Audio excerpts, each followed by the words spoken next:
pasteur Eric, bienvenue dans notre communauté La Grâce Divine.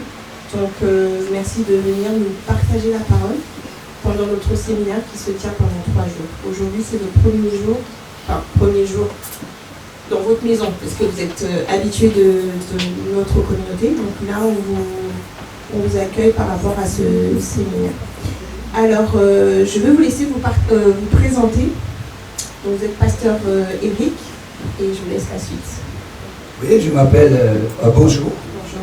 Je m'appelle Eric Yarouama, père de beaucoup d'enfants, marié à une seule femme qui s'appelle Evelyne Kiaroua.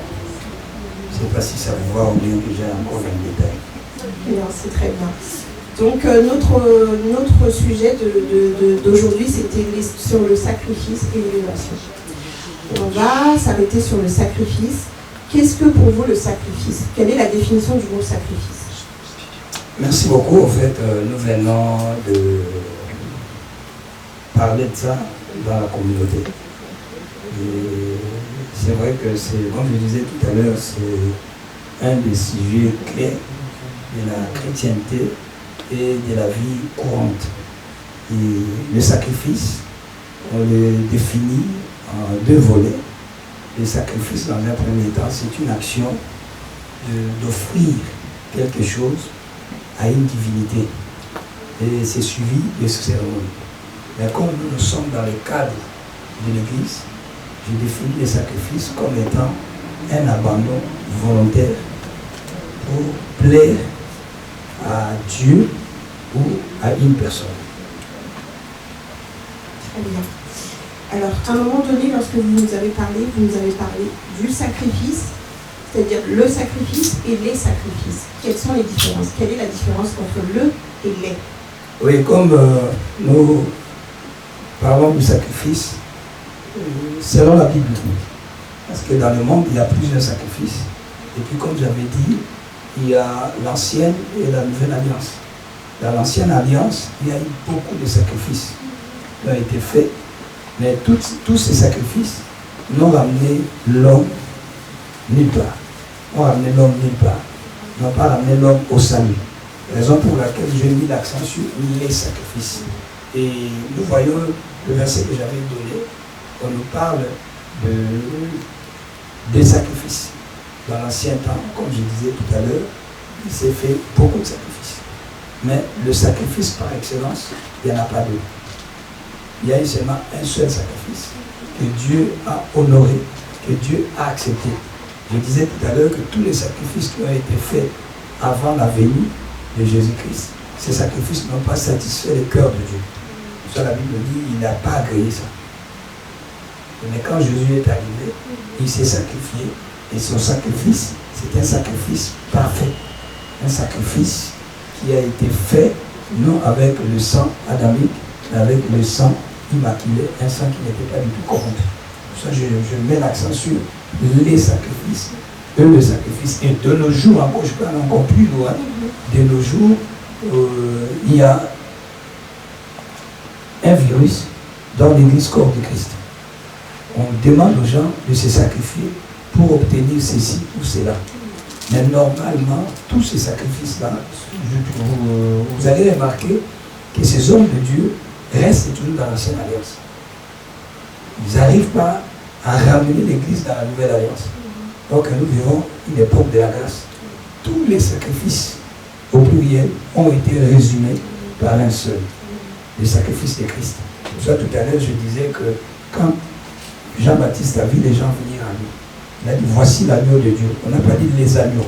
Parce qu'à l'époque, on sacrifiait les agneaux. Moi, je n'ai pas pu les développer ici. Et on donnait 2 agneaux au sacrifice. Un agneau devait être fait le matin, un autre entre les 2 soirs. Mais ça avait une signification aussi prophétique, spirituelle pour l'accomplissement de ce que Christ allait accomplir. Cela veut dire que tout à l'heure, j'avais dit, il y a le sacrifice, tous les sacrifices préfiguraient Jésus-Christ et la prière. Alors nous voyons que quand nous parlons de ces sacrifices, le premier volet du sacrifice, c'est Jésus-Christ lui-même qui devait être un sacrifice parfait. Et le second volet, c'est la prière.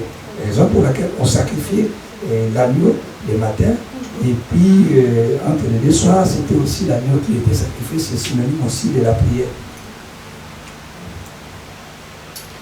Très bien. Alors, on a parlé de la différence. Donc maintenant, comment fait-on par rapport aux définitions que vous avez dites? Je pense que nous, enfants, nous, peut-être Congolais en particulier, on a souvent tendance à mal interpréter les mots. Donc, est-ce que le sacrifice aussi peut être interprété autrement que ce que vous avez défini? Enfin, pas ce que vous avez défini, mais ce que vous avez dit. Est-ce que, à ce moment-là, pouvez-nous rajouter peut-être quelques versets pour que nous, de notre côté, puissions s'appuyer dessus pour pouvoir comprendre? En fait, comme je disais tout à l'heure, c'est vrai, il y a beaucoup d'amalgames. Comme on le disait tout à l'heure avec vous, quand les gens parlent du sacrifice, ils les voient toujours d'un mauvais œil. C'est comme si c'est péjoratif. C'est ça, c'est toujours dans un contexte un peu... c'est comme si c'était une souffrance. Une souffrance, or que non. Parce que j'ai donné le verset de Romains 12, verset 1. Paul est en train de nous dire, je vous exhorte, frère, par les compassions de Dieu à offrir. Je disais tout à l'heure, le sacrifice doit toujours être motivé par l'amour. Et quand on aime, on ne voit pas la souffrance. Jésus nous a aimés. Il n'a pas calculé la souffrance qu'il devait endurer. Mais cette souffrance avait pour but de nous sauver. Donc nous aussi en tant qu'humains, comme j'avais donné le verset de 1 Corinthiens 11, 1, on a dit, Paul a dit, soyez mes imitateurs comme moi je le suis de Christ. Cela veut dire que nous qui sommes l'Église, dans Romains 5, la Bible dit l'amour de Dieu est répandu dans nos cœurs. Ce n'est pas un amour charnel, mais c'est l'amour de Dieu. Et cet amour de Dieu ne nous pousse pas à penser que voilà, je suis en train de souffrir. Non. Je suis en train d'accomplir un acte que notre maître, que notre exemple, qui est Christ, a accompli. Et il accomplit avec joie. Il a accompli avec joie. Et je tiens à dire que le sacrifice paye toujours. Ne confondons pas le sacrifice avec la souffrance. Non. Souvent, nous parlons de ça comme étant quelque chose de mauvais, mais le sacrifice est quelque chose de formidable. Nous vivons aujourd'hui, nous sommes contents d'être en France. Il y a des gens qui ont payé les prix pour que la France soit ce qu'elle est aujourd'hui. Nous nous réjouissons de tout ce que nous voyons, de structures, de conditions de vie. Mais il y a eu des gens qui ont payé des prix parce qu'ils aimaient. Donc quand on aime, en tout cas le sacrifice pour nous autres, j'ai pris l'exemple de mes enfants. Moi quand je fais les courses pour mes enfants, c'est pas une souffrance. Mais non, c'est pas du tout une souffrance. Au fait, c'est un sujet de joie pour moi. C'est pour ça que j'avais donné le verset de Actes des Apôtres, chapitre. J'ai dit c'est mon verset préféré, Actes 20, verset combien? Acte 20... 35. Je crois que tu avais noté. Oui, c'est ça. La dernière partie, il y a plus de bonheur. Tu vois, il y a plus de bonheur. Non, il y a plus de souffrance. À donner qu'à recevoir. Il faut inverser les choses. Il faut vraiment inverser. L'homme naturellement est égoïste. Pour ça, quand il donne, c'est comme s'il souffre. Non, quand nous donnons avec joie. Pour ça, la Bible même va plus loin. Bon, c'est vrai, des fois, les gens interprètent ça. La Bible dit que Dieu aime celui qui donne avec joie, sans contrainte ni murmure. Donc, quand nous donnons avec le cœur, nous sommes dans la joie. Une autre question par rapport toujours au sacrifice, donc du coup dans le mariage. Comment se sacrifier pour qu'un mariage puisse tenir, sachant que on est dans une époque où c'est un gros sujet. Tout à l'heure, quand je vous ai parlé de cette question, vous m'avez dit ça fait 30 ans que vous êtes avec votre épouse. Alors, quels sont ces sacrifices que vous avez faits pour être à 30 ans encore ensemble?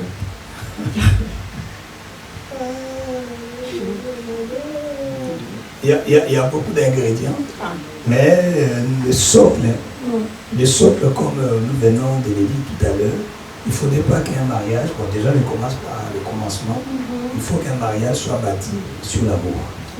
Or, quand nous parlons de l'amour, 1 Corinthiens 13, à partir du verset 4 à 7, on nous définit, on donne les critères de l'amour. Et dans 1 Jean chapitre 4, le verset 8, la Bible nous dit l'amour parfait bannit la crainte. Et puis, au verset 18, on nous dit que Dieu est amour. Donc cela veut dire que si dans un mariage nous nous aimons, la dernière fois j'ai béni le mariage de ma fille, j'avais utilisé un terme de dire à mon beau-fils ou à ma fille, vous n'avez pas marié un ange. Vous n'êtes pas marié à un ange. Cela veut dire que l'être humain est faillible. Et surtout pour nous qui sommes dans la foi, la Bible nous dit l'amour pardonne. L'amour croit tout, l'amour supporte. Moi, je ne suis pas un homme facile à vivre. Tu vois? Mais ma femme le supporte. Il y a des choses aussi que ma femme, on n'a pas le même caractère. Tu vois? Mais la Bible nous dit dans c'est Galate, dans Colossiens 3, verset 13, la Bible dit, si l'un a sujet de se plaindre de l'autre, supportez-vous les uns les autres et pardonnez-vous mutuellement, comme Christ. Donc notre référence, c'est Christ. Bon, moi je respecte, mais je dis, se marier en dehors de Christ, c'est compliqué. Nous, parce que nous sommes soumis à la parole. C'est la parole qui nous régit. Tout à l'heure, je parlais de la volonté. Je peux chercher à faire ma volonté, mais comme je suis de Christ, je vais soumettre ma volonté à celle du Seigneur. Et quand je soumets ma volonté à celle du Seigneur, ça va marcher. Et déjà, le secret aussi, pour qu'un mariage dure, on doit tout le temps se pardonner. On ne doit pas se lasser, comme la Bible nous dit, ne vous lassez pas de faire du bien si cela dépend de vous. Et pardonnez-vous. Bon, je ne vais pas du tout parler du pardon, juste 77 fois 6 fois. Donc pour dire qu'on est toujours appelé à pardonner. Et quand on pardonne, et puis surtout, il faut comprendre que ta femme ou ton mari, en fait, ce n'est pas un étranger. Ce n'est pas du tout un étranger. C'est une partie de toi. Et puis vous puissiez aussi comprendre que nous sommes mis ensemble pour la vie. Pour la vie. Il y aura des problèmes. Il y aura des difficultés. Mais il faut tenir bon, il faut être ensemble. Comme je disais, bon, les sacrifices, moi, ma femme se sacrifie beaucoup pour moi. Je peux donner un exemple simple. Quand nous sommes mariés, ma femme n'avait pas de papier. Moi, je n'avais pas de papier. On a commencé à voir des enfants, on n'avait pas de papier. Mais ça ne nous a pas du tout... comment dirais-je, freiner ou que je dise que voilà, non, toi tu n'apportes rien à la maison, c'est moi qui fais tout. Moi je faisais tout pendant 10 ans. Mais pour moi, je ne le fais pas pour elle, je ne le fais pas, c'était pas comme je disais, c'était pas une souffrance, c'était par amour. Parce que des fois quand on se marie, on se dit c'est pour les meilleurs et les pires. Mais quand les pires arrivent, les gens se déloignent. Des fois nous disons des choses que nous ne comprenons pas. Et puis le mariage, comment ça peut aussi durer? Jésus-Christ comprend. Aujourd'hui, on se marie seulement pour la terre. Ok, non. Pour nous chrétiens, nous nous marions à quelqu'un sur Christ. Paul a dit, je vous ai fiancé à un seul époux. Mais cette fiancée-là a des défauts. Et cette fiancée-là, c'est toi et moi qui sommes l'église. Nous avons beaucoup de défauts, mais le Seigneur a dit dans Éphésiens 5, il continue à nous purifier par l'eau de la parole. Parce qu'il veut venir prendre une femme qui est sans tache. Tu vois? Comme ces derniers temps, ce n'est pas moi qui apporte vraiment l'argent dans la famille. Moi, je suis connu des difficultés financières, mais mon épouse aussi supporte. Donc, pour dire que c'est... Il n'y a pas, voilà, moi je fais tout et toi tu fais moi. Non, nous faisons tout pour l'intérêt commun. Pour l'intérêt commun. Bon, je peux en parler, mais voilà, comme le temps nous est... Voilà. Une autre question par rapport à la crise. Quels sont les critères d'une offrande pour être agréable à Dieu? Les critères d'une offrande pour être agréable à Dieu. Quels sont les critères d'une offrande agréable à Dieu? Ah ok, d'accord. Bon, comme on avait dit déjà, l'offrande, c'est quelque chose qu'on offre. Une offrande agréable à Dieu. Tout à l'heure, j'avais donné un verset. Et puis, il y a dans Osée chapitre 6, verset 6. Le Seigneur est en train de dire, il l'aime. Donc quand Dieu dit, il aime, c'est quelque chose qui lui est agréable. Alors il a dit, il aime la piété que les sacrifices. C'est-à-dire Dieu n'aime pas le sacrifice des insensés. Tu vois? Toi, tu as des ennemis, mais tu vas l'offrir. quand nous retournons dans l'ancienne alliance qui était la préfiguration de la nouvelle alliance, Dieu interdisait qu'on vienne offrir des bêtes chétives, des bêtes qui ont des défauts corporels. Les défauts corporels, aujourd'hui, ça représente la mauvaise disposition du cœur, ça représente l'origine aussi de l'offrande que nous venons donner, et puis nous donnons ce qui ne nous coûte pas. Le Seigneur veut que nous puissions lui donner ce qui nous coûte, parce que ça va réjouir son cœur. Ça va réjouir son cœur. Donc, une offrande à guerre, nous reprenons l'exemple de Christ. Il y a eu des offrandes, des sacrifices, des holocaustes avant lui. Mais ça n'a pas été agréé. Pourquoi? Parce que ce n'était pas pur. Parce que nous insistons sur la sainteté. Notre message est basé sur la sainteté. Là, le premier des critères, c'est qu'on doit offrir dans la sainteté. Nous prenons l'exemple de Genèse 4, de l'histoire d'Abel et Caïn. Dieu a vu le cœur. Dieu a vu le cœur. Quand nous offrons, il faudrait que nous puissions comprendre que nous devons offrir pour que cette offrande soit agréée de Dieu, non des hommes. Comme je disais, Dieu sonde le cœur de l'homme. Aujourd'hui, des fois, nous faisons des offrandes pour plaire aux hommes de Dieu. Mais non, nous devons faire des offrandes pour plaire à Dieu. Et si nous comprenons ces choses, donc la Bible dit, si tu as un problème avec ton frère, et tu viens devant l'autel, tu veux offrir, qu'est-ce qu'il faut faire? Il faut d'abord laisser ton offrande, va chercher à te réconcilier avec ton frère. Aujourd'hui, les gens viennent faire une offrande, mais ils ont des conflits. Toi, tu as quitté ta maison, tu es en conflit avec ton mari, avec tes enfants, avec ta famille, et tu viens offrir. Pour que l'Église t'acclame, mais Dieu ne t'acclame pas. C'est pour ça que la Bible nous dit dans Hébreux 12, 14, la Bible dit, si c'est la Bible dit ceci, rechercher la paix avec tous. Et la sanctification sans laquelle personne ne verra le Seigneur. Donc tu vois, aujourd'hui les gens essayent de passer outre de ces versets. Dieu, qui a déjà vu Dieu ici? Personne. Moi, si tu dis que tu as vu Dieu, je vais te prendre pour un menteur. Le message qu'on a prêché les dimanches de réunion, on a dit on est tombé dans la religion. J'ai pris l'exemple du bon samaritain. Le bon samaritain, en fait, quand on parle de bon samaritain, ça veut dire que les samaritains n'étaient pas du tout réputés comme des bons. Et un samaritain a fait exception, les hommes de Dieu sont passés. Ce qui les a intéressés, c'est d'aller faire des cérémonies. Comme je disais tout à l'heure, des cérémonies. Dieu n'est pas dans des cérémonies, Dieu est dans sa parole.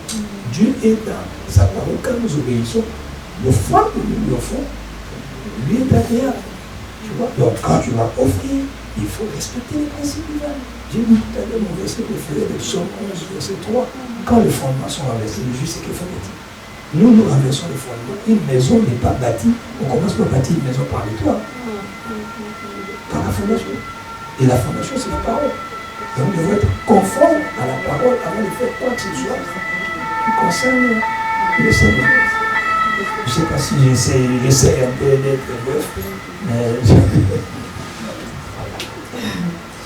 Enfin, une avant-dernière question. Comment motiver le sacrifice par l'amour? Comment motiver le sacrifice par l'amour? En fait, le sacrifice est motivé par l'amour. La dernière fois, je me rappelle, bon, tout à l'heure d'ailleurs, j'étais en train de couper le zèbre chez moi à la maison. Mais mon épouse et moi, on a appelé un de mes fils. Parce que comme on devait venir ici, parce que nous sommes arrivés ici à 17h, on était en Maroc. Alors, il fallait que nous puissions nous préparer. Et j'ai dit à mon fils, voilà comment je fais. L'amour, le vrai amour, c'est aussi le modèle. Le modèle. Tu verras que si toi tu es un modèle, il y a des choses que tu ne vas pas dire. Et tu seras une source de motivation pour les autres. Parce que quand ils vont voir comment, je disais tout à l'heure, moi je suis quelqu'un qui aime Jésus. En tout cas, je l'aime. Donc moi, si je suis avec toi, je vais te pousser à aimer Jésus. Je vais vraiment te pousser. Je ne vais pas te dire aime Jésus, mais ma manière de faire va te pousser à aimer Jésus. Tu vois, ma manière de faire va te pousser. Et j'ai ça en moi. Donc, motiver le sacrifice par l'amour, il faut d'abord que toi-même, tu sois habité par cet amour. Comme j'avais dit au Romains 5:5, l'amour de Dieu est répandu dans nos cœurs par le Saint-Esprit. Donc, si réellement, toi, tu es habité par cet amour, ne donne que ce qu'il a. Souvent, nous parlons beaucoup, mais dans le fait, nous ne faisons rien. Alors, pour motiver sacrifice par l'amour, ce ne sont vraiment pas des paroles, mais il faut poser des actes. Comme Christ nous a témoigné, c'est Christ nous a forcé à l'aimer. Hein? Christ ne nous a pas forcé à l'aimer, mais il a posé un acte grandiose. L'acte qu'il a posé nous pousse à l'aimer. Nous pousse à l'aimer. Et comme je disais tout à l'heure, l'amour est une arme efficace, une arme fatale, qui peut renverser même des situations qui étaient restées longtemps bloquées.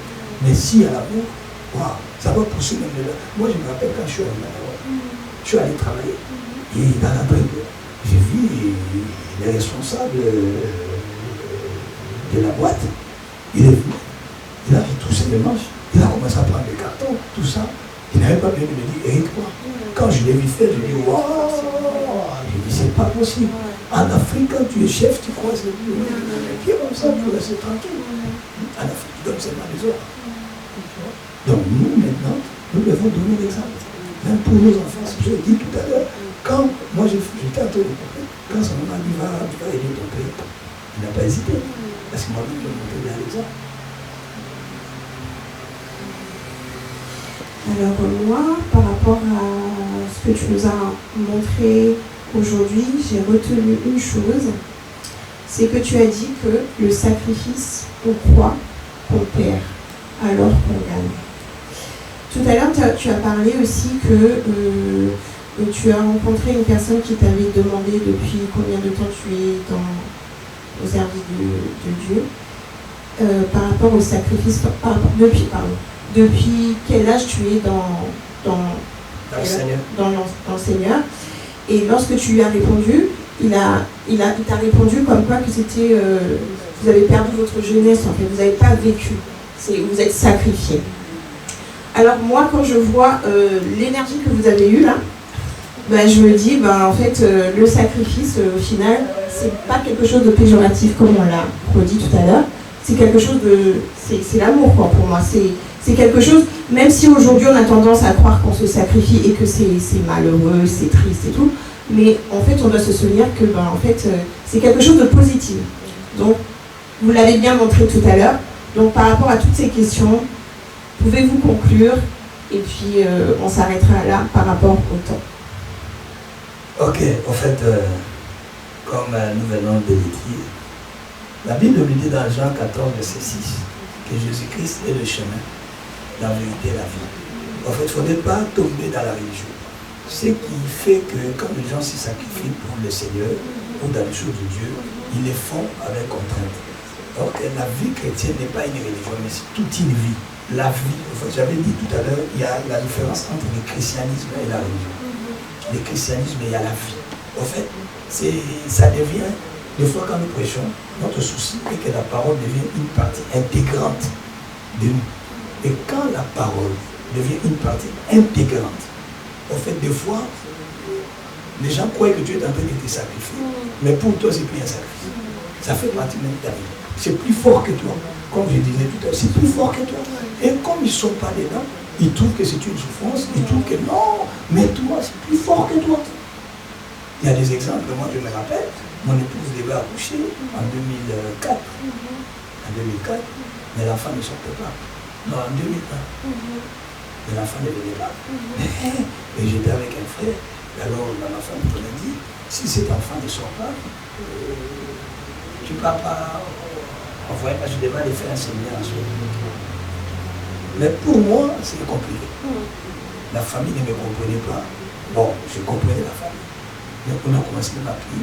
Ses frères ont commencé à prendre même ma femme, aller monter des côtes pour que l'enfant puisse descendre. Et que l'école puisse s'éviter. Donc, pour dire que, mais quand l'enfant est né, quand l'enfant, et Dieu a fait un miracle, l'enfant est né avant qu'on voyage. Mais maintenant, j'ai laissé mon épouse à l'hôpital. C'était plus fort que nous. On a prié pour l'enfant et puis on est parti. Et ça ne nous a pas mis à porte-à-faux. Donc, en fait, le problème qui est là, comme je disais tout à l'heure, il faut comprendre vraiment cette notion de sacrifice. C'est un investissement. Des fois, ce n'est pas pour nous, même pour notre progéniture. Donc, nous devons quitter la dimension, j'allais parler de ça aujourd'hui, quand on parle de sacrifice par rapport aux autres. Donc nous devons quitter la dimension du moi pour aller maintenant vers la dimension de vous et de lui ou d'elle. Quand on atteint cette dimension, l'Église va vivre des miracles au continu. La Bible nous dit ils étaient dans l'Église primitive, par exemple. Quelle était leur force? Ils avaient tout en commun. Il n'y avait pas d'indigents parmi eux. Tu vois? Ils partageaient tout. En fait, les regards étaient tournés vers les autres. Mais aujourd'hui, actuellement, comme l'homme naturellement est égoïste, il faut voir l'égoïsme qui règne dans l'Église. L'égoïsme qui règne. Ok, ça dénote de notre confession de foi. Et l'ADN de Christ en nous demande de nous tourner vers les autres. C'est ce qui fait que il faut vraiment redéfinir le mot sacrifice en nous calquant sur les sacrifices parfaits de Christ. Donc, comme lui s'est sacrifié, il est notre modèle. Aujourd'hui, nous sommes sauvés et nous sommes contents, mais il a fallu qu'il s'est sacrifié. Donc voilà, moi j'encourage les gens qui nous suivent à ne pas du tout considérer les sacrifices comme étant quelque chose de mauvais. Mais c'est quelque chose de formidable. Si j'avais dit lors de la prédication, si nous sommes en vie, il y a eu une relation qui a eu lieu. En fait, quelqu'un a donné ses spermatozoïdes pour que toi tu naisses. Tu vois, qu'est-ce que cette personne a fait? Elle a donné. Elle a donné. Donc la vie, c'est ça. Et puis, ce n'est pas que le fait de te sacrifier, tu es en train de perdre. Il y a la loi de qui perd gagne. Tu vois. Et puis le monde nous a appris à reculer pour mieux sauter. Donc bon, il faut comprendre ça. Quand on comprend, et tu vas considérer ton frère, tu vas considérer ta soeur. Tu vois. Parce que la vie, si vraiment on définit la vie dans l'égoïsme, personne ne va vivre. Imagine-toi, ma soeur, maintenant tu as des millions. Il n'y a personne avec qui tu peux partager ces millions. Tu serais heureuse. Dieu nous bénit pour que nous soyons une bénédiction pour les autres, qu'on puisse partager. Et c'est ce que Christ a fait. Il n'est pas venu sur terre pour lui, mais il est venu sur la terre pour que l'humanité soit sauvée. Merci beaucoup, pasteur. En tout cas, c'était un plaisir de te revoir dans la communauté divine et on espère vous revoir encore et encore. Merci en tout cas. Je vous en prie, si Dieu nous donne l'occasion, nous sommes des serviteurs inutiles, nous serons là. Merci.